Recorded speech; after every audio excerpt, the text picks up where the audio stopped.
नमस्कार दोस्तों, this side Sweety Sharma. पता ही है क्या सब्जेक्ट पढ़ाने जा रहे हैं? English language for all competitive and entrance exams. जैसा कि अभी लास्ट वीडियो में मैंने आप लोगों को कहा था कि एफसीआई में, सीडब्ल्यूसी में, DSSS में और बहुत सारी मार्केट में वैकेंसीज अनाउंस हो चुकी हैं।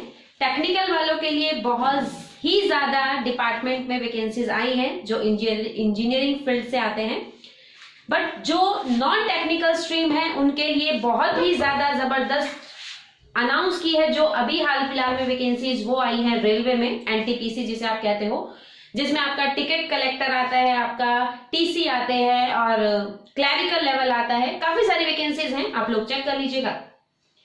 आज का जो आप सेशन देख रहे हो, हमने लिखा हुआ है सीडब्ल्यूसी अभी मार्केट में एक वैकेंसी अनाउंस किया है डिपार्टमेंट के थ्रू। सीडब्ल्यूसी बेसिकली होता क्या है? Central welfare corporation. क्लियर? इसमें काफी सारी वैकेंसीज आपको नजर आएंगी। हिंदी ट्रांसलेटर भी इसमें है, आपको असिस्टेंट इंजीनियरिंग भी मिलेगा। आप देख लीजिएगा, मैकेनिकल है या जो भी आपका स्ट्रीम है, चाहे वो सिविल है, चाहे वो इलेक्ट्रिकल है, चाहे वो आपका मैकेनिकल है, वो चेक कर लीजिएगा। सीए वाले स्टूडेंट जो है या फिर जिन्होंने कॉमर्स से बैकग्राउंड किया है अपना बैचलर डिग्री में, उनके लिए भी उसमें वैकेंसीज हैं। बट आज जो मैं डिस्कस आप लोगों के साथ करने जा रही हूं वो जूनियर सुपरिटेंडेंट और सिर्फ सुपरिटेंडेंट जर्नल, ये दो वैकेंसीज का जो एग्जाम पैटर्न है, क्या उसका क्राइटेरिया है, क्या उसका एजुकेशन क्वालिफिकेशन है, वो सब हम डिस्कस करेंगे। क्योंकि आप लोग अपने ही एग्जाम जिसके लिए आप प्रिपेयर कर रहे हो उस पर फोकस नहीं करते हैं। अगर आपको किसी ने बता दिया तो आप लोग करना शुरू कर देते हो, नहीं बताया तो चलो ठीक है, पढ़ रहे हैं बस भेड़ चाल रहे, ऐसा ही करते हो। तो शुरू करते हैं आज का हमारा जो वीडियो है, जिसमें हमने डिफाइन किया है सीडब्ल्यूसी की वैकेंसीज, जो कि होता है सेंट्रल वेयर हाउसिंग कॉर्पोरेशन। इसमें वैकेंसीज हम आपको आज बताएंगे सिर्फ दो। First is junior superintendent and second one is superintendent. Clear है? जूनियर सुपरिटेंडेंट के लिए एज क्राइटेरिया जो होना चाहिए वो मिनिमम 18 इयर्स और मैक्सिमम 30 इयर्स।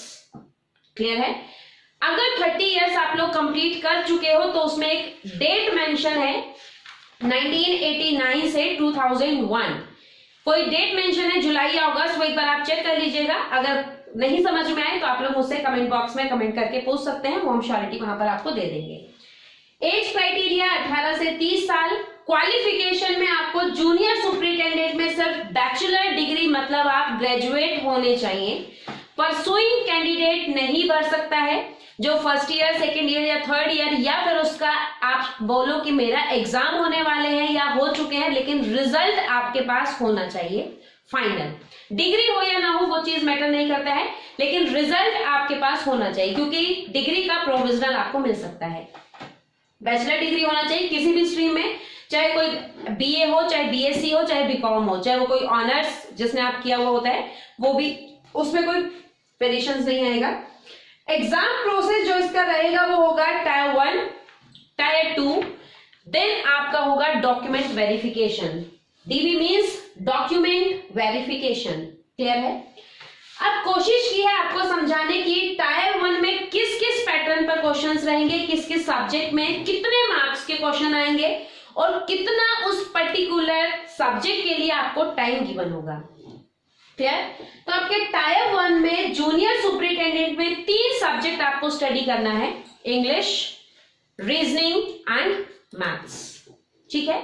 इंग्लिश लैंग्वेज में आपके आएंगे number of question 30, quantitative aptitude में आएगा आपका 35 और रीजनिंग एबिलिटी में भी आएंगे 35। That means 35 plus 30 total 100 questions आएंगे। मैक्सिमम मार्क्स जो आपका इंग्लिश लैंग्वेज में 30 क्वेश्चन के लिए 30 मार्क्स, मैथ्स में 35 के लिए 35 और रीजनिंग में 35 के लिए 35। It means 100। ठीक है? 100 मार्क्स हो गया। टाइम जो गिवन होगा वो इंग्लिश लैंग्वेज में 20 नंबर, रीजनिंग में भी 20 मिनट, रीजनिंग में भी 20 मिनट और मैथ्स के लिए भी आपको 20 मिनट्स ही गिवन होंगे। टोटल मिलाकर 1 घंटे का आपका पेपर रहेगा। कौन? Tyre 1 junior superintendent. Is it clear? अगर फिर भी कोई डाउट आपको रहे तो आप लोग मुझसे कमेंट बॉक्स में पूछ सकते हो without any hesitation. Is it clear? अब टायर 1 मान लो आपने क्वालिफाई कर लिया है, तो उसके बाद आपको देना होगा टायर 2, जो कि सिर्फ और सिर्फ होगा जूनियर सुपरिटेंडेंट के लिए। क्लियर? अब इसमें आपको स्टडी करने हैं 4 सब्जेक्ट। कौन कौन? रीजनिंग, कंप्यूटर अवेयरनेस, दोनों कंबाइन करके आएगा। Next English language, then general awareness, and the last DI, data interpretation जिसे आप कहते हो, और क्वांटिटेटिव एप्टीट्यूड मतलब मैथमेटिक्स। ठीक है, अब 4 सब्जेक्ट हो गए, तो क्वेश्चन कैसे कैसे आएंगे वो देखो। रीजनिंग एंड कंप्यूटर में रहेंगे आपके 50 क्वेश्चन, इंग्लिश लैंग्वेज में 50 क्वेश्चन, डीआई और क्वांटिटेटिव एप्टीट्यूड में भी 50 क्वेश्चन, और जनरल अवेयरनेस 50। टोटल मिलाकर आपके जो क्वेश्चन रहेंगे वो 200 क्वेश्चन होंगे। क्लियर? 50 क्वेश्चन जो रीजनिंग में होंगे वो 50 नंबर का, 1 नंबर का एक क्वेश्चन, इंग्लिश लैंग्वेज में भी 50 नंबर, डीआई और क्वांटिटेटिव एप्टीट्यूड में भी 50 मार्क्स, और जनरल अवेयरनेस 50 मार्क्स, टोटल मिलाकर 200 मार्क का आपका पेपर रहेगा। क्लियर है? अब रही टाइम की बात कि किस सेशन के लिए आपको अलग अलग टाइम कितना कितना अलॉट किया गया है। क्लियर है? रीजनिंग और कंप्यूटर के लिए 50 क्वेश्चन के लिए आपको दिए हैं सिर्फ 45 मिनट। इंग्लिश लैंग्वेज में 50 क्वेश्चन के लिए टाइम मिलेगा 30 मिनट। डीआई और क्वांटिटेटिव एप्टीट्यूड में 50 क्वेश्चन के लिए 45 मिनट्स, और जनरल अवेयरनेस में 50 क्वेश्चन के लिए 30 मिनट। क्लियर है? टोटल मिलाकर जो आपको टाइम गिवन होगा वो होगा 2 घंटे 30 मिनट, मतलब 2.5 आवर्स, 2.5 घंटे का समय।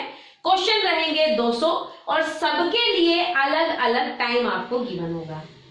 अगर मान लो कि आपका फर्स्ट और सेकेंड टायर दोनों ही आपने क्वालिफाई कर लिया और मेरिट लिस्ट में आपका नाम आता है, देन आपका होगा डॉक्यूमेंट वेरिफिकेशन, जिसके लिए पर्टिकुलर कुछ डॉक्यूमेंट्स आपको लेकर जाने होते हैं, लाइक आपका 10th का मार्कशीट का फोटोकॉपी या ओरिजिनल भी, 12th का, graduation complete marksheet, first year, second year, third year, या फिर अगर आपका सेमेस्टर है तो उसके अकॉर्डिंग आप लोग देख लीजिएगा। अगर आपका ये आधार कार्ड, पैन कार्ड हो सकते ये मांगे वोटर आईडी के लिए। देन आपका डिग्री अगर आपके पास है, अगर वो देखते हैं कि आपको चाहिए है तो आपको या तो प्रोविजनल लेना होगा, या फिर अगर ओरिजिनल आपके पास है तो आपको वो लेकर जाना होगा। देन आपका सर्टिफिकेट, जो आपके डिग्री सर्टिफिकेट बनवाते हो वो, और अगर उन्होंने कुछ मांगा है डॉक्यूमेंट तो वो आप लोग देख लीजिएगा। क्लियर है? ये जो हमने अभी बताया है सेशन, ये आपका जूनियर सुपरिटेंडेंट का टायर 1 और टायर 2 हमने डिस्कस किया है। क्लियर है? होपफुली समझ आ गया होगा। अगर पसंद आ रहा है तो लाइक कर दीजिएगा, और अगर जुड़ना चाहते हो आगे तो चैनल को सब्सक्राइब भी कर लीजिएगा, साथ ही साथ बेल आइकन को प्रेस करना है। अब चलते हैं सेकंड की तरफ, जो कि मैंने लिखा है सुपरिटेंडेंट और जनरल के लिए। क्लियर है? जनरल मतलब कि जनरल कैटेगरी के लिए नहीं है, जनरल उन्होंने सिर्फ ऐसे ही लिखा है कि कोई भी इसको फिल कर सकता है, ऐसा नहीं कि मैकेनिकल उसमें जाएगा या फिर कोई टेक्निकल फील्ड वो है, नहीं, जनरल फील्ड है, नॉन टेक्निकल। एज क्राइटेरिया जो यहाँ पर दिया गया है वो 18 से 30 साल का अगर पर्सन है तो वो फिल कर सकता है। क्वालिफिकेशन जो उसका गिवन है वो है पोस्ट ग्रेजुएशन वो कंप्लीट होना चाहिए, मतलब मास्टर डिग्री वो हो, पीजी कंप्लीट अगर उसने किया है किसी भी स्ट्रीम में, चाहे वो एमएससी है, चाहे वो एमए है, चाहे वो एमकॉम है, ये चीज मैटर नहीं करती है, आपका मास्टर डिग्री आपके पास होना चाहिए। देन एग्जाम पैटर्न आपका सिर्फ एक ही पेपर आपको देना है, जो कि ऑनलाइन पेपर रहेगा। उसके बाद आपका होगा डॉक्यूमेंट वेरिफिकेशन। क्लियर है? कोई टायर 1 या टायर 2 का चक्कर नहीं है, सिर्फ एक ही पेपर है। देन आपका होगा डॉक्यूमेंट वेरिफिकेशन। सब्जेक्ट आपको पढ़ने होंगे 4, कौन कौन? Reasoning and computer awareness, English language, DI and quantitative aptitude, and the last general awareness. Clear है? रीजनिंग एंड कंप्यूटर से आपके नंबर ऑफ क्वेश्चन रहेंगे 40, मार्क्स आपको मिलेंगे 55, और टाइम जो अलॉट होगा 40 क्वेश्चन के लिए वो गिवन होगा 45 मिनट्स। इंग्लिश लैंग्वेज में 35 क्वेश्चन आपको मिलेंगे, जिसमें 40 मार्क्स वो कैरी करेगा, और 25 मिनट आपको दिए जाएंगे। अलग अलग सेक्शन के लिए अलग अलग टाइम अलॉटेड है, ऐसा नहीं है कि 2 घंटे 20 मिनट में आपको पूरा पेपर सॉल्व करना है, नहीं। ये जो मैं यहाँ टाइम अलॉटेड बता रही हूं, मतलब एक सेक्शन के लिए इतना ही टाइम आपको दिया जाएगा, इससे ना 1 मिनट ऊपर ना 1 minute come. Is it clear? Next DI या फिर क्वांटिटेटिव एप्टीट्यूड के लिए आपको क्वेश्चन मिलेंगे 40, मार्क्स आपके कैरी करेगा 55 और टाइम जो लेगा वो होगा 45 मिनट्स। जनरल अवेयरनेस जो कि करंट अफेयर कह सकते हो या फिर कुछ ट्रेडिशनल हिस्ट्री भी इसमें आ सकती है, वो आपका रहेगा 35 मार्क्स का, 35 मार्क्स ही वो कैरी करेगा और 25 मिनट आपको दिए जाएंगे 35 क्वेश्चन के लिए। कहां? जनरल अवेयरनेस में। टोटल मिलाकर नंबर ऑफ क्वेश्चन आएंगे 150, मैक्सिमम मार्क्स होगा 185 और टाइम जो मिलेगा वो मिलेगा 2 घंटे 20 मिनट। ये है सुपरिटेंडेंट जिसमें क्वालिफिकेशन आपका होना चाहिए PG completed. Is it clear? उसके बाद आपका हो जाएगा डॉक्यूमेंट वेरिफिकेशन, वही सेम प्रोसेस। आपका 10th 12th graduation post graduation की आपके पास मार्कशीट्स होनी चाहिए। अगर कैटेगरी सर्टिफिकेट है तो वो आपका चलेगा। देन अगर आप एक्स सर्विसमैन है तो उनका कुछ परफॉर्मा होता है, वो आप लोग देख लीजिएगा।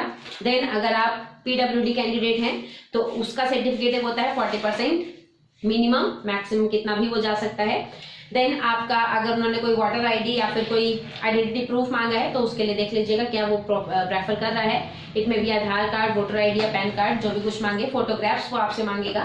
तो ये पूरा प्रोसेस रहेगा आपका CWC में। 2 पोस्ट जो कि हमने बताया, जूनियर सुपरिटेंडेंट एंड सुपरिटेंडेंट। और यहाँ जो आपका टायर 1 टायर 2 का पेपर होगा, दोनों ही पेपर ऑनलाइन है और एग्जाम इनका जो कंडक्ट होगा वो होगा या तो अप्रैल या फिर मई। तो आपके पास जो टाइम है वो है, फैब तो चल ही रहा है, लास्ट पे है मार्च और अप्रैल। सोचकर चलो सिर्फ 2 ही महीने का टाइम है आपके पास जहां आप ये पेपर क्वालिफाई कर पाओगे। मेहनत करोगे तो इजीली कर सकते हो, अदरवाइज तो कोई चांस ही नहीं है। अगर वीडियो पसंद आए तो लाइक कर दीजिएगा, चैनल को सब्सक्राइब करना नहीं भूलना है, अपने दोस्तों में शेयर करना मत भूलिएगा।